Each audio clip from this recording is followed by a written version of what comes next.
Sekarang kita lanjut ke service berikutnya untuk security secara general di Azure. Service kedua ini adalah Azure Sentinel. Azure Sentinel ini adalah dashboard untuk threat analytics. Dia dikhususkan untuk threat analytics atau kalau kita sudah biasa dengan infrastructure dari sisi security, kita akan tahu ini Azure Sentinel ini masuk ke dalam Security Information and Events Management atau SIEM.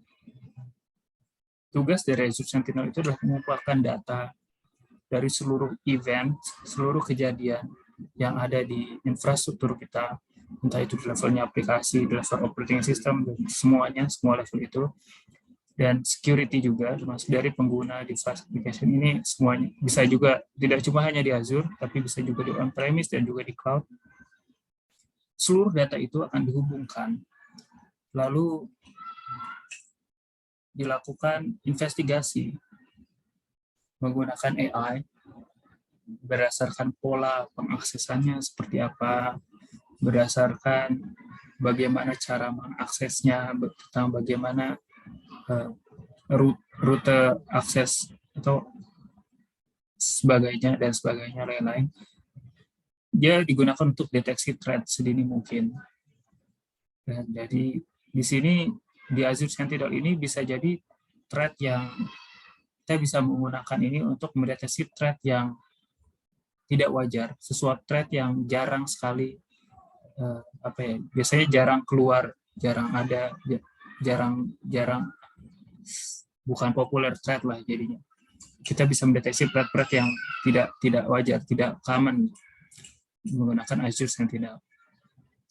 Dan lalu kita juga bisa mengotomasi respon dengan built-in orchestration atau otomasi task. Jadi di sini ada dua, ada built-in orchestration, jadi orkestrasi yang built-in yang sudah ada di Azure Sentinel, atau kita buat custom dengan otomasi task, tugas dan lain-lain. Azure Sentinel itu di sini dia juga disupport dengan namanya investigation graph.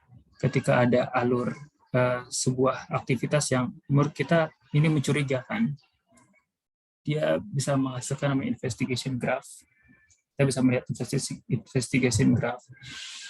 Kita bisa tahu bahwa ternyata user misalkan ada banyak user, ada satu user dari mengakses dari banyak device dalam satu waktu yang sama. Misalkan seperti itu kan termasuk aktivitas pengaksesan yang mencurigakan dan bisa juga dicurigai sebagai threat.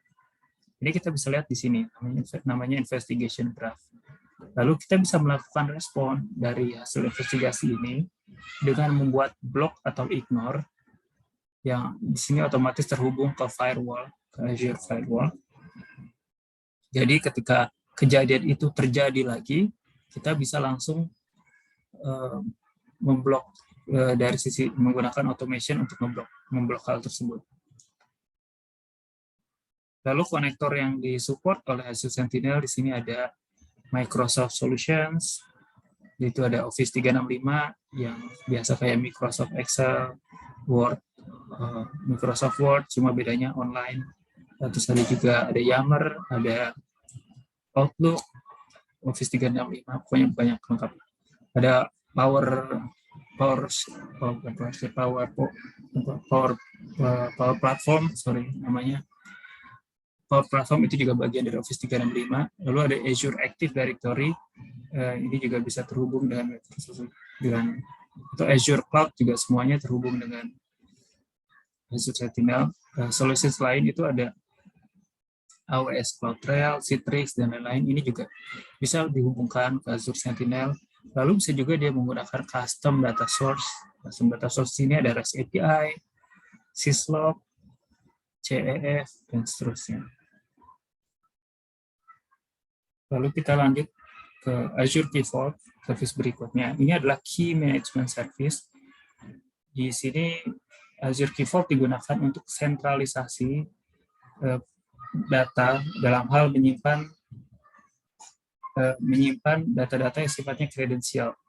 Di sini contohnya ada secret, ada token, ada password, dan juga ada API key, dan seterusnya.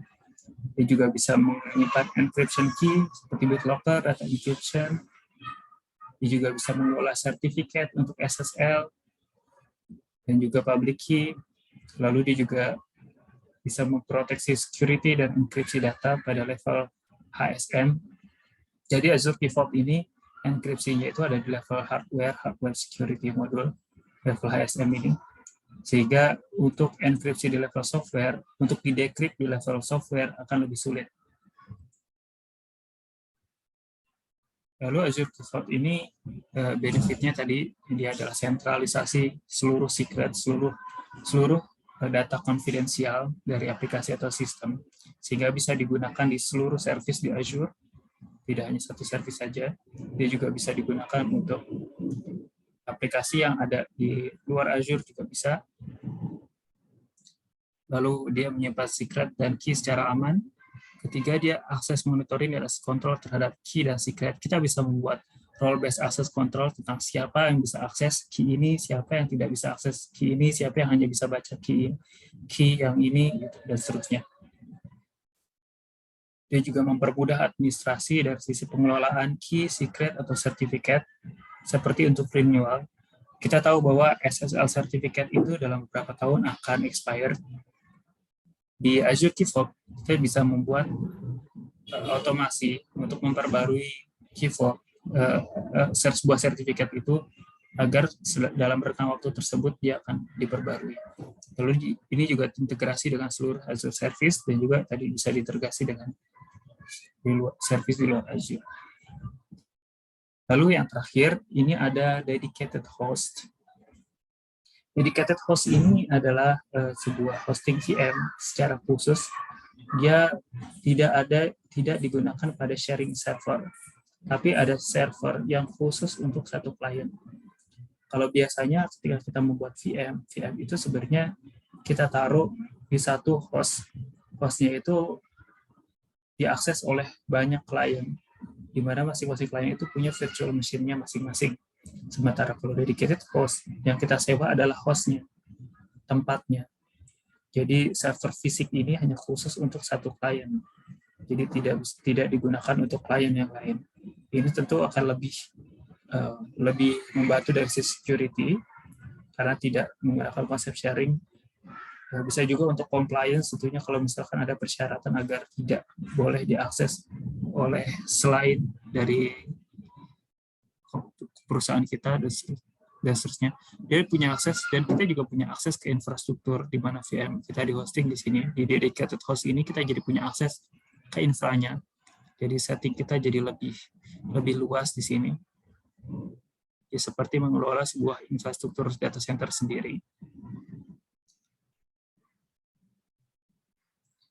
Sini juga dilihat ada host group. Dalam host group itu ada dedicated host, dan ada di dalam dedicated host itu ada virtual machines.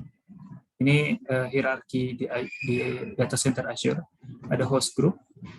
Host group ini bisa dibilang host group. Host group itu ada satu rak itu ada host groupnya lagi. Dalam host group itu ada berapa host. Kita bisa ambil satu dedicated host atau kita bisa ambil virtual machine-nya saja. Nah, ini namanya dedicated host. Oke, sekarang kita akan berlanjut di kuis 4.1.